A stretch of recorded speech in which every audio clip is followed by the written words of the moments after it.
Cette semaine, notre vétérinaire conseil vous dit tout sur la dépression de nos amis. Un mal qui n'est pas seulement dévolu aux humains. Bah alors, ma pauvre bête. C'est tout malheureux, ça. Hein? Oui. Lola reste toujours dans son coin. Elle n'a plus envie de faire grand-chose. Elle a l'air triste. Elle me semble déprimée. Est-ce possible? Avant de parler de déprime chez son chien, il est essentiel d'aller voir le vétérinaire qui va d'abord essayer d'éliminer toute autre maladie.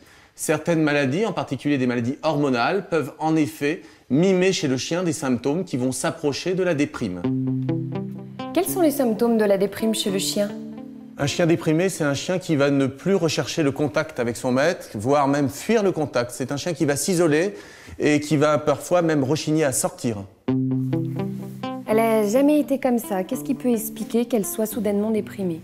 Le moindre changement dans les habitudes d'un chien peut être à l'origine d'une déprime. Alors souvent, c'est une reprise par exemple de travail chez le propriétaire, ça peut être un retour de vacances, ça peut être un déménagement ou tout simplement un petit changement de mobilier qui va perturber le chien, qui va modifier ses habitudes et qui peut être à l'origine de comportements extrêmement surprenants de type déprime.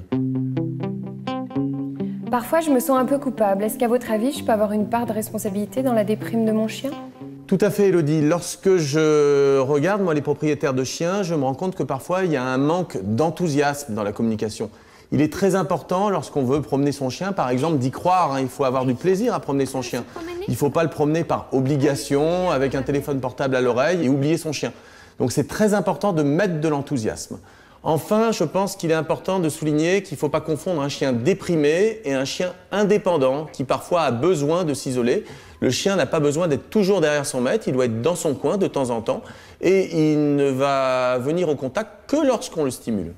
J'ai vraiment envie que Lola aille mieux. Qu'est-ce que je peux faire pour remédier à cette déprime? Il faut privilégier la qualité des rapports, la qualité des contacts avec son chien plutôt que la quantité.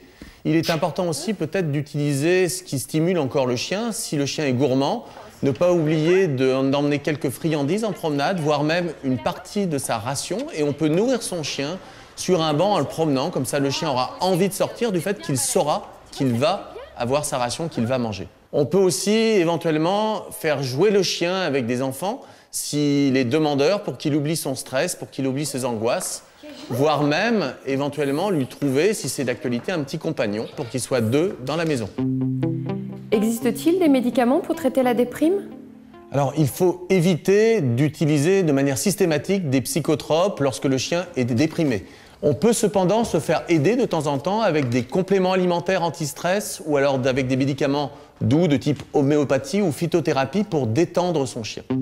Et si les symptômes persistent, qu'est-ce que je dois faire?